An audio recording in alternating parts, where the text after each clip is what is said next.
Do you want to do the and I'll do the. You are listening to Lore Friendly with Alice Bell and Chris Takahashi. I lost it. I lost the track.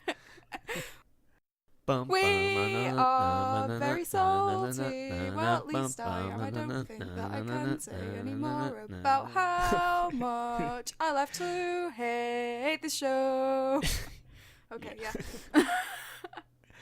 So, welcome to a special Game of Thrones episode of Lore Friendly. We're going to talk about Game of Thrones. And we're going to talk more about Game of Thrones. Then we're going to talk about a little bit more. I mean, a little bit more. Because, we don't really talk about anything else. And then when we're done and we've used it all like a bar of soap, I'm not sure what we're going to do. A bar of soap? That's a weird analogy. I suppose it is now that I think about it. I was thinking you were going somewhere else with that when you said bar of soap. Well, it's like soap. You scrub and scrub until there's nothing left. And then you buy another one.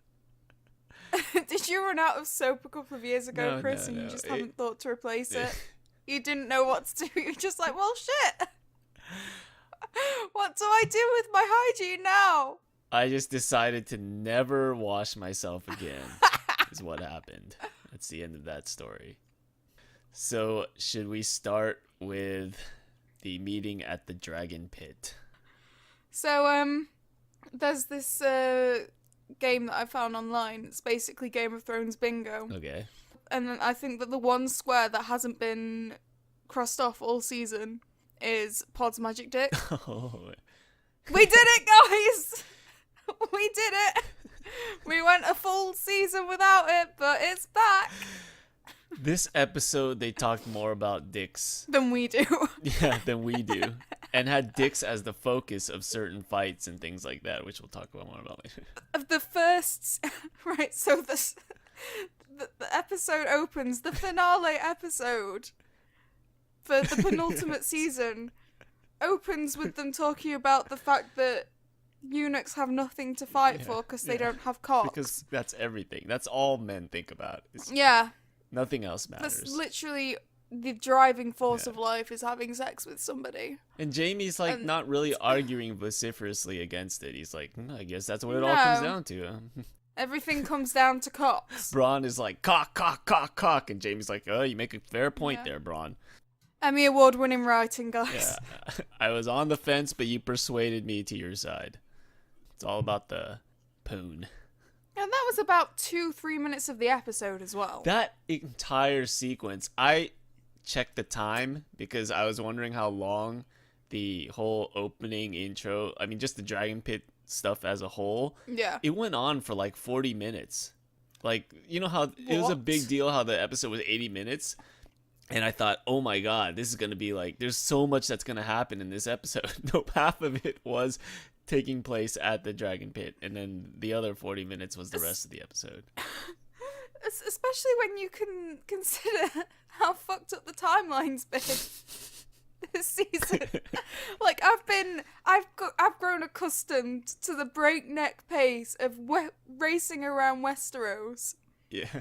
And then we finally have an episode with some reasonable timing, and it comes at the end of all of this. It's like, come on, guys. To be fair, the slow pace added a lot of tension. Yeah, I appreciated actually spending time. It's just like, if I felt a bit like a crash test dummy. Yeah, you got a little bit of whiplash. We've been going full steam ahead. Yeah, like my neck actually genuinely hurts, but that's because I went out drinking on Sunday instead of. Well, that's different. You can't blame D&D. But I mean, we can attribute it to whiplash, pacing whiplash. Yeah, we've been fast traveling back and forth through this whole season. And then we get like an immersive walking to the Dragon Pit scene, which probably took longer than all the fast traveling. Yeah. We did get a ton of reunions. We got Pod and Tyrion. Yeah, that was nice. Yeah, Tyrion and Bronn. No comment. Yeah, I mean that was a bit less nice. Brienne and the Hound. I felt like that was one of the more reasonable interactions. Like, that girl you were looking after, well, she's safe. Yeah. That was like, yeah, that's nice. And there was a mutual agreement putting something behind them. And it was nice. They actually used their time Thanks. wisely to kind of catch up and stuff. Yeah. Instead of just being like, magic cocks lol. Going back to Tyrion and Bronn, Tyrion did try to make an attempt, a last-ditch attempt to kind of persuade Bronn to join his team. But yeah. There's a bit of lingering fondness there, I think, between them. We also had the opening of the Clegane Bowl. I'm surprised that they're going... Actually, I'm not surprised that they're going down that route. I kind of almost forgot they were brothers. They've been so far apart. Yeah. I found it quite funny because the mountain is meant to absolutely tower over the Hound. He's the only person who can tower over the Hound. Yeah, they're the same height. And when height. they got there, and yeah, they were the same height. It's just that the mountain's a bit fatter.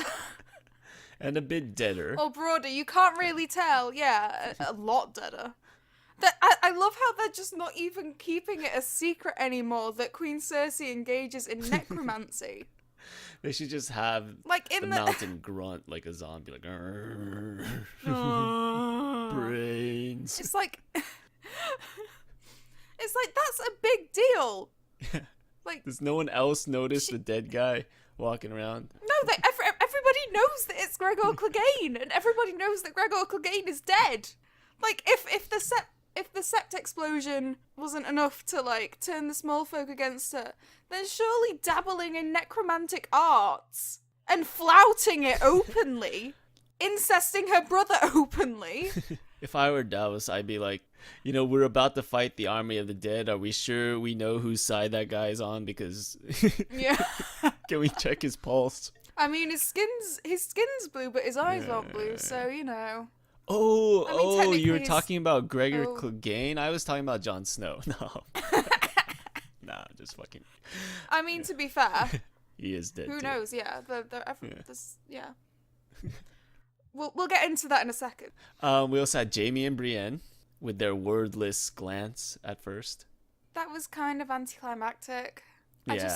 Too much time has passed on that front, too, as well. We've forgotten their adventures. Yeah, we've been distracted from it by the fact that they're making a massive joke out of Tormund fancying the tits off of Brienne. Yeah, do you think the internet is more on the Tormund Brienne ship as opposed to the Jaime Brienne ship? I think has that ship sailed? For humor, yes. Seriously, because I'm on Team Jaime. Yeah, I would rather Jaime and Brienne because I feel like it fits into their story arcs better. But in terms of just funny lolness, everyone's on board with Tormund and Brienne. So yeah, I'm Tormund and Maeg Mormont, the she-bear of Bear Island. That's my ship for Tormund, because he boasts about a time that he slept with a bear. Oh, it makes sense. And none of Maeg Mormont's kids have acknowledged fathers, but they're not classed as bastards. Yeah. So I think, and Tormund's gone over the wall a couple of times. I would not be surprised if he slept with Maeg Mormont, and that's what the kids that are would from. be more of a book pairing than a TV pairing, because in the TV show there's a limited amount of characters. Yeah. And no one, yeah, even knows that lady exists. But yeah, I think that people are on board with Brienne and Tormund as a joke ship, because Brienne obviously is not into it. Yeah. That just, it wouldn't fly. No. The other reunion we got was Euron and Theon with their brief glance at the beginning, and then Euron interrupting the start of the meeting. Lol, I have your sister. Yeah. Lol. I feel like that was a metaphor for his whole existence. Yeah. The fact that he's interrupting the characters we care about. He's interrupting the most important meeting in all of Westeros for the sole purpose of drawing more attention to yourself. Yeah. Why are you here? That's what I was thinking the whole time. And then they told him to shut up, which was great. And he was like, yeah, no. I'm the protagonist. And then Cersei was like, actually, seriously, shut up. Yeah. Seriously. You're embarrassing me. Seriously. We have more important things to deal with. At least he had a minor reaction to the dragons appearing. That was nice. Well, like, Cersei's just trying to play it cool. She's like, don't Yeah. freak out. There's a dragon. Don't freak out. Don't freak out. Don't freak out. This is what she was whispering. Yeah, you could see it in her eyes, but like Euron was just like, whoa, dude, I'm chasing after the wrong fucking queen here. He's not in the books, though. No, in the books he's like going straight for Daenerys. Yeah. Didn't he announce that like the salt moot or whatever they fucking called it? Yeah. In season 6 he King's was going moot, to isn't go it? after Daenerys. Yeah. Well, they changed it from the sea stone chair to the salt throne, so you know. The salt I moot. don't fucking- The salt moot sounds like a meeting of people just being salty. It sounds like this podcast. Hello everybody and welcome to the salt moot. I'm Alice Bell and with me today is the king on the salt stone throne, Kris and And on this show, all we do is give our salty opinions and whine and complain and bitch about all the shows we hate. Yeah. We love to hate, actually, and nitpick. Oh yeah. Only on the salt moot. They definitely called it the Saltstone Chair, so for all I can remember, they called it the Salt Moot as well. Like, who fucking knows anymore? No wonder Papa Greyjoy was so fucking bitter and angry. It's just fucking salty all the time. Those damn Like, all Starks. this clothes. And plus salt would be really uncomfortable because, like, it's itchy and it's coarse and it's rough and it gets everywhere. Yeah. High blood pressure.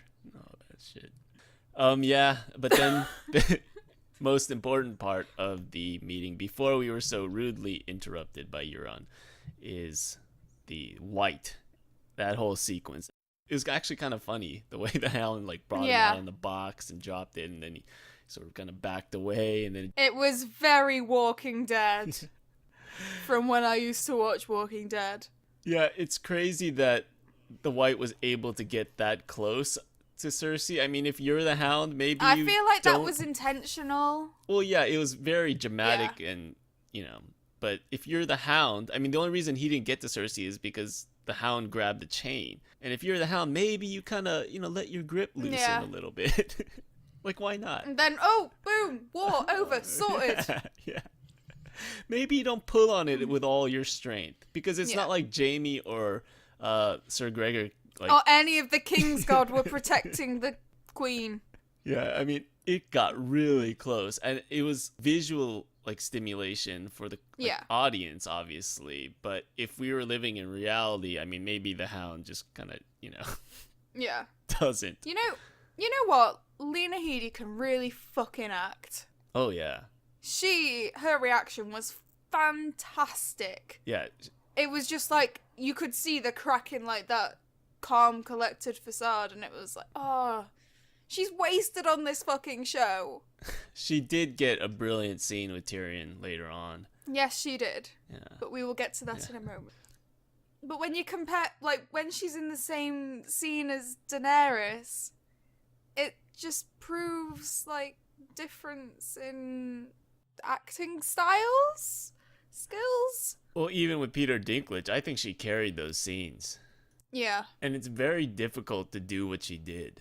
Because it's Cersei who's acting as well. It's not just Lena Headey. It's Cersei, and she has to play not only this character who's, like, passionate about certain things, but also be... A character who's pretending to be dispassionate. Also, at times, a character who's pretending to be passionate in order to manipulate, like, the people around her, so... She has I to, feel like, like- encompass a range of Yeah. emotions to play that character, more or less. Whereas Emilia Clarke is directed to encompass zero emotions. Although that might Like- be intentional. If you ever seen Emilia Clarke, like, outside of the show, it's like a completely different person. Yeah, I feel like there's probably something up in the direction because seasons 1 and 2 and even 3, she was a character. She wasn't this deadpan shell of emotionlessness. Yeah. And it just really bugs me when you see her contrasted to Cersei, and there's just such a obvious disconnect in how they're directed to act. Yeah, Like- she is supposed to be a little bit passionate and a little bit like fire and blood, right? And at times impulsive, but then like Tyrion says later on, like, she needs somebody to keep her in check. Yeah. She's not like Jon, who is just your traditional protagonist, and because he's so righteous, there's never really like much of a conflict in terms of the choices he makes. He's always going to pick the certain like path that the righteous hero takes. And so with Cersei and with Tyrion and some of these other characters and Jaime, there's these impossible choices, and it paints them into a corner where they're dealing with conflicting emotions and conflicting motivations. And so that brings out the best in them, I think, and the best in like just character writing in general. Yeah. Which is why those are the characters that are always the most interesting. So speaking of Jon, we had the whole bending of the knee in public. A verbal bending of the knee. Yeah. So he could have played it slick though if he knew the truth, because she's like, Ned Stark's son. I want Ned Stark's son to bend the knee. He's like, oh, in that case, yeah. Tough shit. Yeah. Ned Stark's son. Sure. Wink, wink. But Jon would never do that. Jon would not even resort to like wordplay. Yeah. He would tell it I straight. feel like Jon is, even though he's not actually Ned Stark's son, he is. The spitting But he is like emotionally, like, I don't think doppelganger. he's pretty much, a mirror. Like he was raised and he emulated him, and Ned has obviously been more of a father to him than Rhaegar ever was. It's an argument of nurture over nature. And I think nurture definitely won out, because he hasn't kidnapped any princesses, and we'll get into that in a bit. One other thing from the whole Dragon Pit meeting, did you see the size of the jaw on that baby dragon's bones? It was so cute. Yeah, I want that size dragon. Yes. Like they were lamenting the size of the dragons at the end. I was like, no, that's cool. You want the dragons to be that size. I want a little baby dragon. That's so cute. Yes. This is not a bad thing. This is an argument for caging them so they don't grow big and eat your children. Also, one thing Jennifer wanted me to mention was Euron asking Jon if the whites can swim and then using that as an excuse to leave. But it turned out to be a plan all along for him to do that. Like, how did they plan that in advance? Because fucking dumb. Like, this show cares about internal consistency. Yeah, it seems a little bit backwards, doesn't it? Yeah. Because his response was a reaction to the events that happened at the meeting. So how was it planned in advance? They couldn't have predicted that. Did he have another excuse previously lined up? Like, was he originally going to say, like, sorry, Cersei, I left the faucet on back at Pike. I'm going to be leaving now forever. Gotta go check it, Wink, wink. I'm just going to ditch you for no reason. And then, like, halfway through the meeting when they see the white, he's like, oh, wait, this is a better excuse. Oh, thank fuck. Didn't think that other one was going to fly. Right, so my nitpick of the episode. So the Dragon Pit. Mm-hmm. It's a gorgeous set that they got. Gorgeous filming location that they chose. Right. After the Dance of Dragons, there was a mass slaughter in the Dragon Pit of a lot of the remaining dragons, which is why after the Dance of Dragons, there weren't that many dragons left to House Targaryen, because a lot of them were destroyed. Even the babies. But, according to the timeline, that would have only been 170 years ago in universe. So you're mad it was turned to rubble? Yes. Too much decay. Too much decay. Because it was still, like, a valid structure in the books as far as I can remember at that point. So the fact that it's completely ruined, there's my nitpick, guys. Unwatchable. Unwatchable. Fuck you, guys. Like, I've been in houses that have been abandoned for, like, we have houses that have lasted longer than that, that weren't built on such stable foundations and weren't required to be as long-lasting as a dragon pit would need to be. So, I think my house is older than that, than the dragon pit. Maybe there was a war fought there in between those times. Who fucking knows what this universe is even about anymore?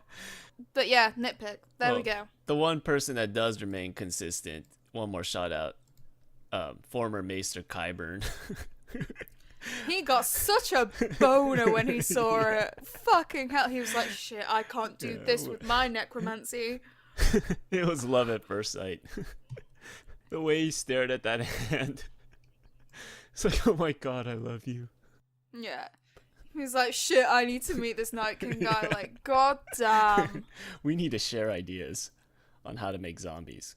Because Sir Gregor is not nearly as ferocious. He's as strong. He's probably stronger, but man, he doesn't have the bloodlust. Nowhere near as cool. Yeah. They need to share cooking tips. Like, maybe his ingredients didn't match up perfectly, so. Yeah. I think that Qyburn and the Night King will get along famously. So I think that he should go up north with Jaime and just be like, listen, I am not getting what I wanted out of this friendship with Cersei, so I'm just gonna go up here and, do some examining. Find some more severed hands to ogle and possibly marry, since Jon killed his one and only true love. I mean, he would be in his element. Yes, he would. So shall we move on to the Lannisters? Yes. So because the meeting originally fails, thanks to Jon refusing to bend Dany. So we have Tyrion just walking into the literal, or I guess figurative, lion's den. And they have this great scene where they're just like laying all their grievances down, and like Cersei is just like, you could feel like the emotion just like screaming out of her, and like, yeah, I forgot how well Peter Dinklage can act over the last couple of seasons, because he's not had anything to stick his teeth into. He's just had like, I drink and I know things, lol. Other than that Destiny game. That wizard came from the moon. He played that floating monotonous robot. Yes. What I was going to talk about was the fact that Cersei in that scene, the amazing thing about it was Tyrion was trying to provoke her into admitting that she didn't blame him for the deaths of their family. Like, he was saying, like, if you really mean it, then kill me right now. Yeah. And he thought that he proved that she didn't blame him. But the reality is she was just trying to trick Tyrion into thinking that, to the surprise of no one in the audience who knows Cersei.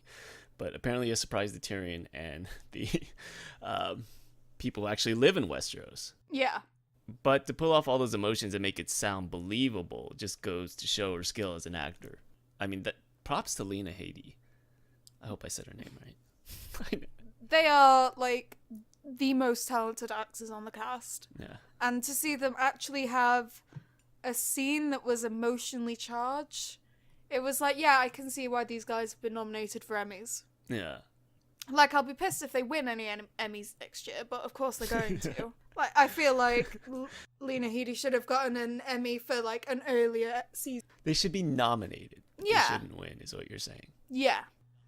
Like, if they were eligible for the Emmys this year, and say, for example, they won an Emmy over, say, some of the actors in Westworld or Handmaid's Tale, then I'd be offended. Because the other shows actually give their characters decent emotional material to work with. So... That's the most praise that a person who sits on the Salt Throne can give. Yes, it is.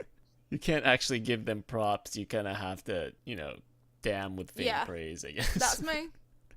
Damning with faint praise.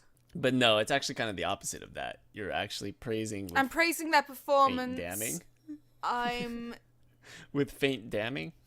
I'm angry at the writers for giving them such shit material that we don't get scenes like this more often. The thing I didn't like about that scene, and it's something they do often, just for the sake of drama for the next scene, is they cut it off after Tyrion recognized she was pregnant. Yeah. It's just like, no, we want to see the scene play out, please. Yeah, that I was interested to see what that conversation entailed, how he eventually convinced her, even though he really didn't. The last Lannister, of course, is Jaime. And predictably, he and Cersei split. Finally! 3 seasons too late! Yeah, 3 seasons and, 3 kids? he's been milling around doing nothing because they wanted to drag out and drag out and drag out this relationship, and he's been going backwards and forwards into all these stupid plot lines that he shouldn't have been forced into. Dawn is like the prime example of this, but he just got told to swan around the Riverlands for a bit for no real apparent reason. And he comes back from the sept explosion. Oh no, Cersei's murdered half the nobility and major civilian casualties. Oh well, I'm still gonna stick with her. It's just like backwards and forwards, backwards and forwards. It's a will he, won't he, will he, won't he. And it's just been so annoying because it's impeded on his character so much. If he turns back around and goes to King's Landing again, I'm fucking done. No, this is it. This is now him and Brienne together forever. OTP. He's gonna find his true love. It's just, it shouldn't have taken this much going backwards and forwards with his characterization. Well, it is his sister and the mother of his children. Yeah, but it's the fact that they set him up for drifting apart from Cersei at the end of season 3. Season 4 comes around. Okay, no.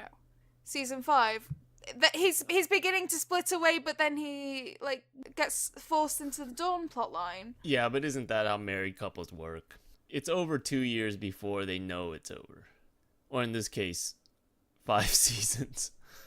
You kind of just hang on. You try to keep it together for the kids, and then a couple seasons later, you find yourself in Dorne, and then a couple years after that, then you finally kind of come to that agreement, like, okay, we can't make this work, and then you split up. You're talking to the wrong person, because I have never been in a long-term relationship, so I don't really know how they end. But if you have kids, you would try to stay together for the kids, even though it's not working, right? Well, he didn't have any kids after the sept explosion that destroyed the lives of hundreds. But then she was pregnant. Yeah, but he was sleeping with her before she got pregnant. That's kind of how pregnancy works, Chris. No, but she kind of forcefully slept with him. You could see he was not really all that into it. He was thinking of Brienne the whole time. Okay. He probably called out her name. Okay. He's free now. That's the point. Yes, 3 seasons too late, but still. I feel like he's finally on the right path. Like he knows what he wants. Like there was a conversation later between Theon and Jon, like how Jon always knew what the right thing to do was.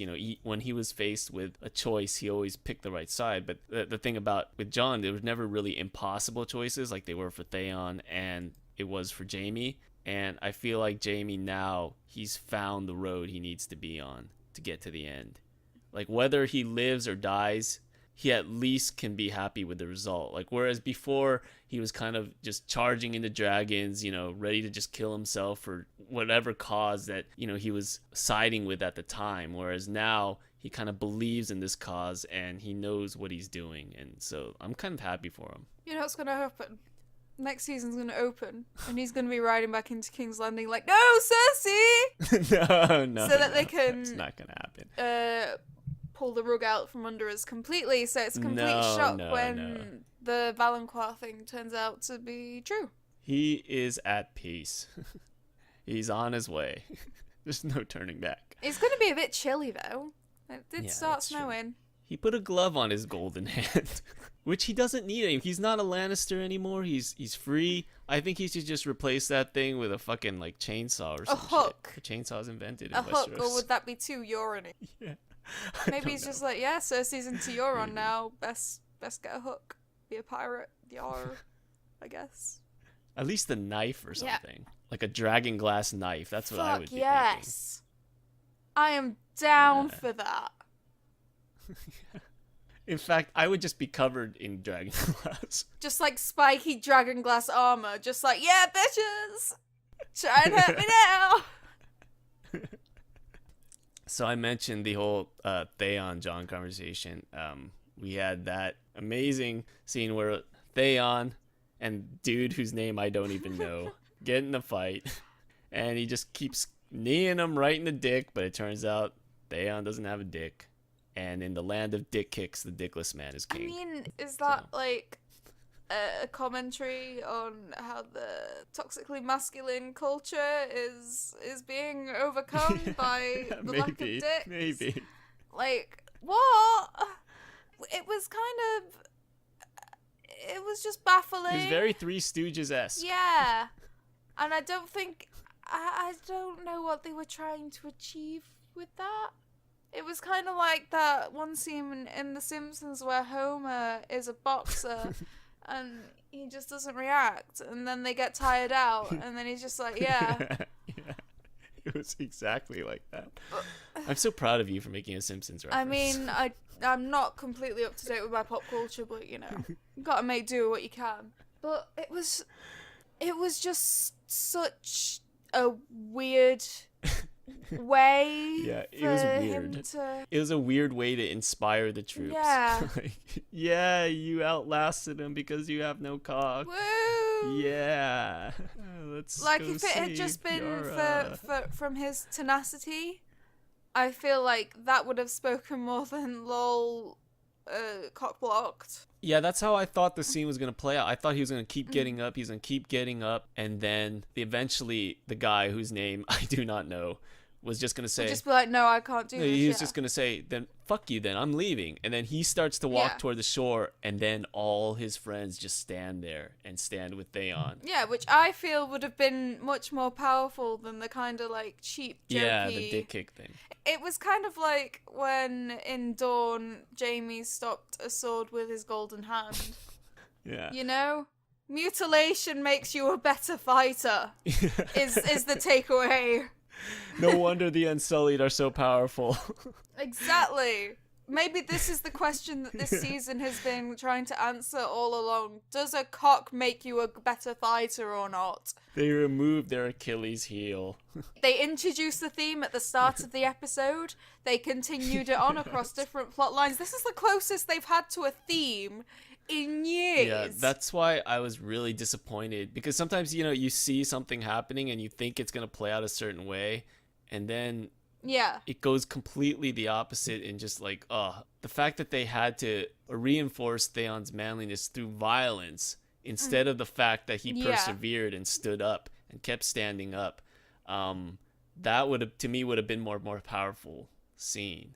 Yeah, it would have been a lot more emotionally resonant. Like, he has been through a lot of shit, and he can endure it, and he can pull through. And if someone who, by Ironborn standards, who's been mutilated, who's cowardly and things like that, if someone like that can last through the things that he's lasted, and is still wanting to go and save his sister against his raving mad uncle... Exactly. Then I feel like that would have rang a lot more true than... the really cheap dick it would have been a testament to his endurance and his will and his dedication and his character. Yeah, exactly. It would have been a culmination of everything he's endured up to this point, rather than be like, okay, because I got my dick chopped off, I'm more powerful now, I've leveled up. It was just a really, really strange choice to make, and I didn't like it. Yeah. Basically, it was no. Yeah, mutilation doesn't level you up, and neither does trauma. And speaking of which, let's go to Winterfell. Right, so the scene Littlefinger's comeuppance was great in isolation, but the show hadn't earned it. Yeah, let's kind of like walk through it. My apologies to Sansa. Sending Brienne away was just a ploy to trick Littlefinger. First of all, it wasn't to get back at Arya. An expression of trust, like I said. Fuck you. We also had that scene in the last episode where Arya handed Sansa the dagger, and in hindsight, that was pretty obvious kind of symbolism. Yeah. Like, okay, you're the one who's gonna kill Littlefinger. I'm basically just your tool, and you're the executioner, more or less. In hindsight, I mean, it's kind of obvious that they would work together to do this in the end. I think the thing that threw me off was the fact that the show was like so blatant in their misdirection. Like, why were they even arguing in the first place? Was it just to trick Littlefinger? They were arguing in private. She threatened to cut her sister's face off in private. If it was like in the halls or something like that, then yeah, you could understand that. But why was Sansa going through Arya's bedroom looking for things? Why was she surprised by the Faceless Man revelation? It's like, the show has been so committed to this misdirection that it's not a misdirection. It's a blatant TM shocking moment. That's the part that really threw me off. I mean, I mentioned in the Discord, I thought in the end that Arya and Sansa would team up, but I just didn't see the path because the fact that all the arguments were private. It hasn't been earned on the show. They've done nothing to seed a potential alliance. There's been nothing. There's been no like glances or anything like that could seed, oh, hang on, maybe they're working together. There's been nothing. The only like thing that. is the sending Brienne away. That's the only thing. Other than that, the arguments make no sense in a vacuum because, like, they needed to show Littlefinger watching them argue. Then it makes sense. Like, okay, we know he's creeping. We know he's on his wall lean marker over there, and we're just putting on a show. I mean, that's more of like what Cersei's doing. When Cersei doesn't kill Tyrion, that's done with an intent because it's an intent to buy his trust and to backstab him later on. When Sansa and Arya are doing these arguments in private, there's no sort of manipulation going on. There's no intent there. I mean, it's just, I don't know what they're doing. Unless Littlefinger has like the room wiretapped or something. I don't know. Maybe. Which, I mean, maybe he has his own little birds. Maybe he's taking over the role of Varys. I don't know. But or maybe he's at the door with like a cup to the wall. Cup to the door. Yeah. Like I said, in isolation, the Littlefinger trial scene was good. I can see something similar happening in the books, but what I can't see is how that works in the context of the show. Maybe there's some deleted scenes that explain it all and make it more clear that there is like some kind of manipulation going on Sansa and Arya's. Well, the main problem for me comes down to Sansa being able to trust Littlefinger, or Littlefinger buying that Sansa trusts her after he sent her off to the Boltons. Like, in the books, there's an established trust because Littlefinger is kind of teaching her how to play the game, and he's saved her from that horrible marriage with Joffrey, right? More or less. So he's kind of her savior, he's kind of her protector, and so there's an established trust there where Sansa might believe Littlefinger's on his side. On the TV show, she doesn't trust him at all. The first half of this season has been... The whole of this first season has been, yeah, no, I really don't trust you. Yeah. She makes that explicitly clear. So it's not really much of a twist. Even with all the misdirection, it didn't really hit home because, of course, Sansa doesn't trust Littlefinger. And then the part where I knew she was faking was when that whole scene when they were together and Littlefinger suggested that Arya wanted to be the Lady of Winterfell. And Sansa's like, yeah, she wants to be the Lady of... I'm like, okay, she's acting now. She's faking it now because... Yeah. Sansa like knows Arya, and the one thing she knows about Arya is she has zero interest in being Lady of Winterfell. Interest in politics and being a lady. Yeah. So for Sansa to say that, that's when I knew, okay, she's like fucking with this guy. And it's a huge hindsight on his part. I mean, not hindsight, it's a huge oversight. There you go. It's a huge oversight on his part. How could he possibly think that Arya would want to be Lady of Winterfell, and how that would play to Sansa? I mean, who knows her better than anyone? Yeah. How that theory would play. It makes no sense. For this plotline to work, it required twisting on the writer's part and for Littlefinger to be absolutely fucking dumb. It required those two things, and that kind of contortion is just... No. Yeah. No. You know? In fairness to Littlefinger, it was clearly a farce of a trial. I mean, one of the key witnesses was an insane boy who thinks he's a raven. Who everyone just believes as well. I don't think that's the kind of evidence admissible in court. Eyewitness testimony, yes. Tree witness testimony, maybe not so much.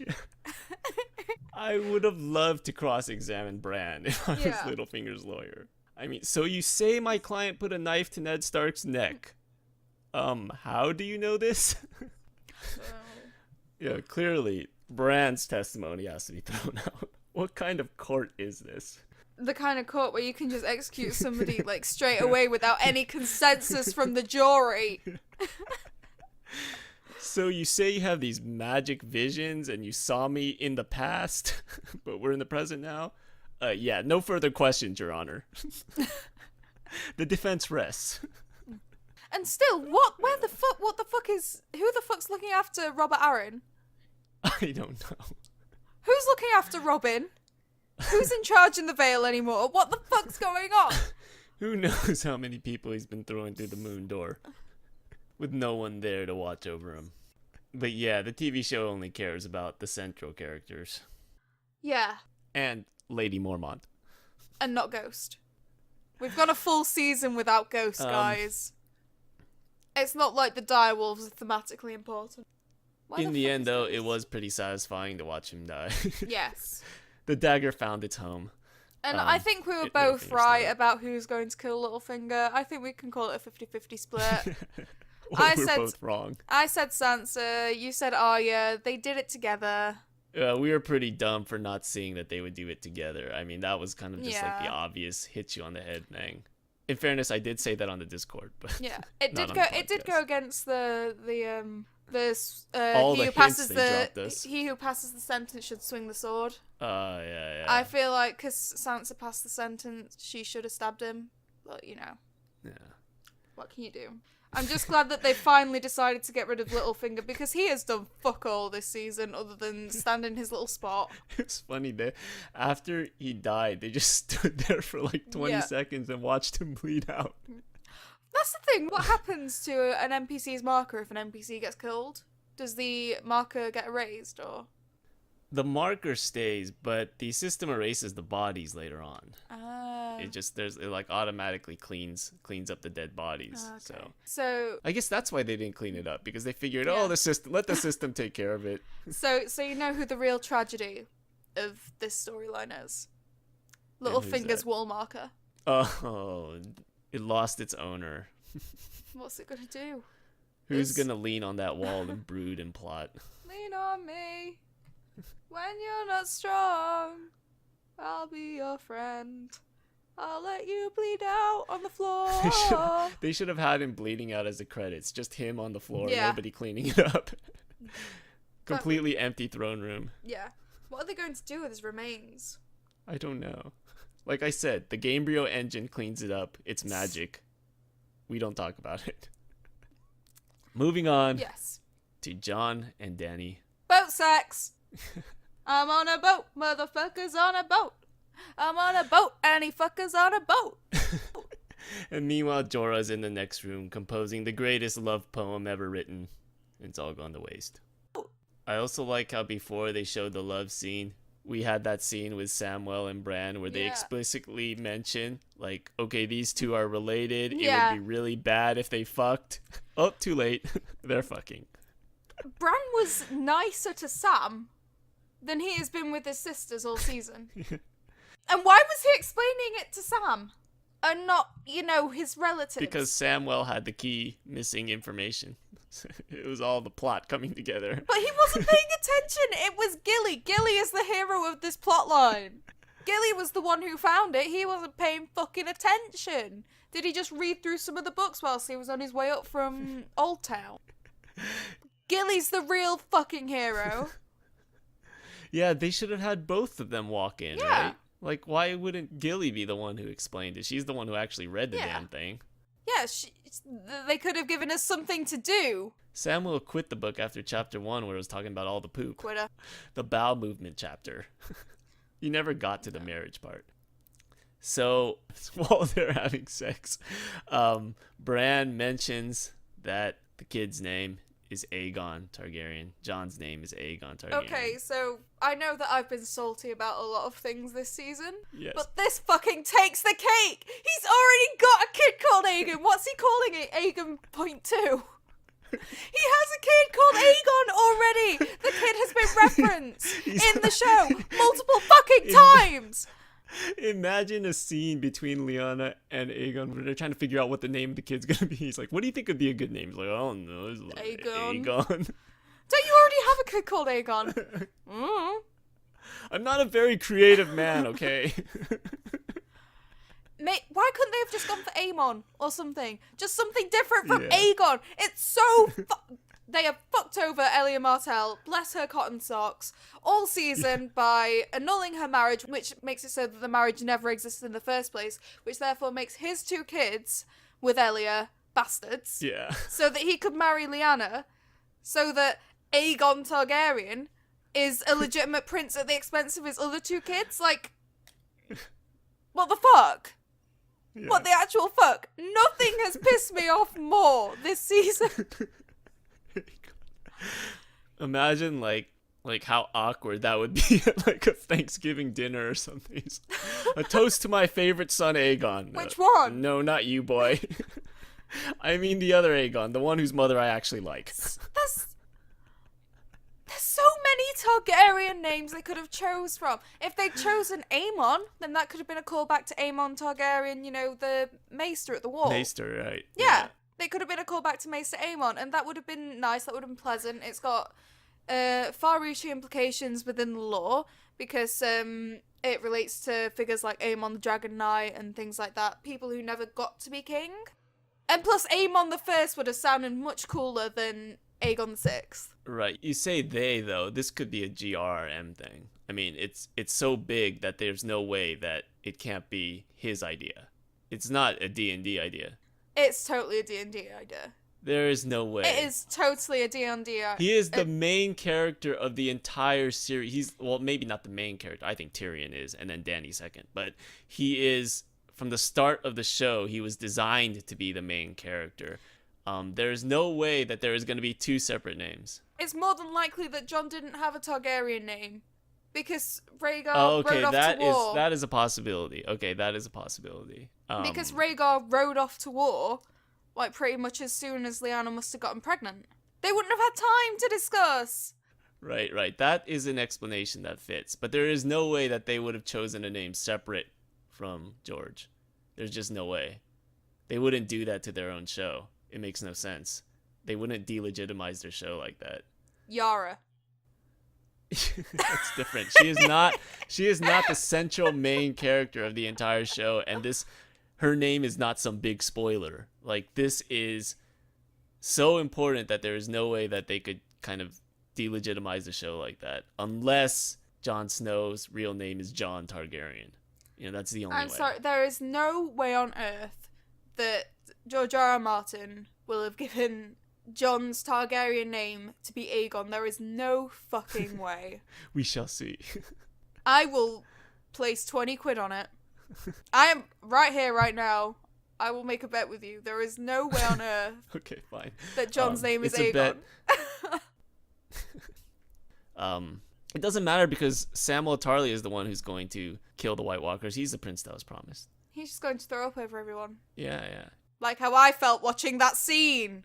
Yeah. So you know how Daenerys has a secret code word to have her dragon spew fire? Yeah. That's how it's going to be like with Jon and Samwell. He's going to whisper in his ear, "I fucked my aunt." And Samwell's going to be like, Jon, no! And unleash like the magical vomit that's been in his stomach all this time. Why, Jon? Why? It was really good. Oh, man. It's just gonna flow. But he won't be doing it from atop the wall because, as we know, well, the Night King has taken the wall down. Yeah, part of like the wall. a tiny section of the wall in the grand scheme of things. Like, the wall's 300 miles long. Of course, that's how the Night King rolls. He basically, and I'm calling him the Night King on purpose. So he's not as cool as the Night King. He doesn't deserve to be called a king. He's a Kang.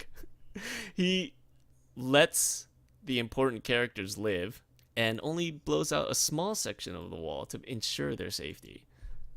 Because that's how he rolls. My question is, what the fuck was his plan before he got the dragon? Like, was he just gonna chip away at the wall with his fingers? I mean, what was his entire plan, to sit around and wait for a dragon to drop in his lap? Yes. Was that his plan? Yes. I mean, something Horn of Juramon, which was mentioned briefly in season 2. But I don't know, I think he was just like, yeah, what the fuck? Well, fuck that horn shit, we got a dragon now. Yeah, like, who needs a fucking horn when you have a fucking dragon? See, that was like the part where I was confused, because you need fire to melt ice, and it was the middle of winter, and the ice was only going to get stronger and thicker. So I was thought that they were going to have some kind of global warming environmentalist plot, which I mentioned before, but that'd make more sense to attack in the summer. But since they got an ice dragon, I guess they had fire now. Yeah. I mean, the fire effect was cool. Oh yeah, that was I don't understand why the fire's burning hotter if he's now an ice dragon. Because blue flames are hotter than red flames. What kind of fire does an ice dragon emit? Apparently blew a really, really hot fire. Apparently. It's still not more powerful than vomit, so it's okay. I mean, vomit is going to be the ultimate winner of this thing. But yeah, that kind of puts a bow on the episode and the season. You have any particular thoughts on the season as a whole? You want to rate it on a scale of Skyrim characters? I'm gonna rate it as an Alduin, because I'm just fucking done with this shit. 7 episodes was enough. Like, you're done with Alduin? Like, wait, you're done with the main quest where you're done with Alduin. I'm done with feeling so much rage and anger. And this has been a good outlet for me to get out like a year's worth of anger. Now, I'm just gonna be so fucking tranquil for the rest of the year. Like, you have no idea. I'm going to be so relaxed. Everything's gonna be really chill. I'm not going to have any of this violent vitriol coming out every podcast. It's just gonna be so nice. I'm gonna be so fucking zen. See, I was originally disappointed that season 8 was gonna be so short, but now that everybody's dead and there's only like a few things left for like everyone to do, which is basically fight the war, and battle scenes don't tend to, last multiple episodes.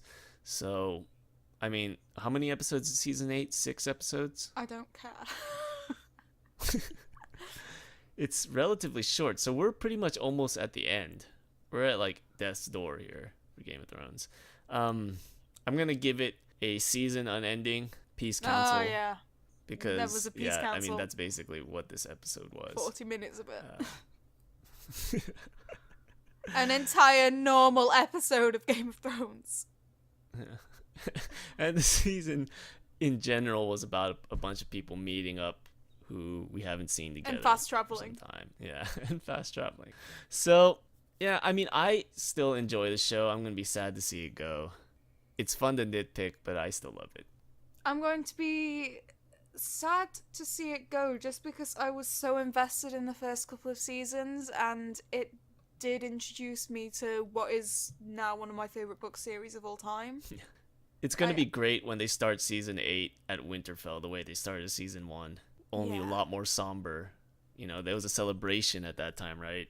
Yeah. And they had all these different people from all these different kingdoms, and then it's going to be that, but darker. Yeah, exactly. It's going to be very bittersweet to see it go. But one more season, though. Yeah. I'm just ready for Winds of Winter now. Come on, guys. Please. You're on Team Please, Night King George. now. See, I have left. No, Team I'm Night still King. on Team Horse. And Team Ghost, because Ghost knows just to peace out of this shit. Like, come on. Alright, so, that's it for this episode of Lore Friendly. Have you seen how much we've managed to talk for? We did The talk for an fuck? hour or so. Yeah. It'll probably be like half that when it's edited, but... So, Anything else you want to add? we're nearly free. Stay tuned next week when we talk about the Death Note movie. Oh boy, something else to get salty over! Yay! You're just building these salt blocks to build your salt castle. Yeah, I don't need a salt throne, I need a fucking castle. Oh dear. Right then. On your salt beach. See you next week, guys. In front of your salty sea. I'm so fucking All right. salty. See. I'm salty enough for the Pacific. Alright, goodbye. Bye! Down here, salt is a way of life. Obviously, the environment down here is all salt. The ceiling's salt, the floor is salt, the walls are salt, and to an extent, the air is salt. And you breathe that in, and you can constantly taste the salt. Right, so, we starting with the intro. Might be a good place to start. Wait, are we singing? Yes, we are, Chris.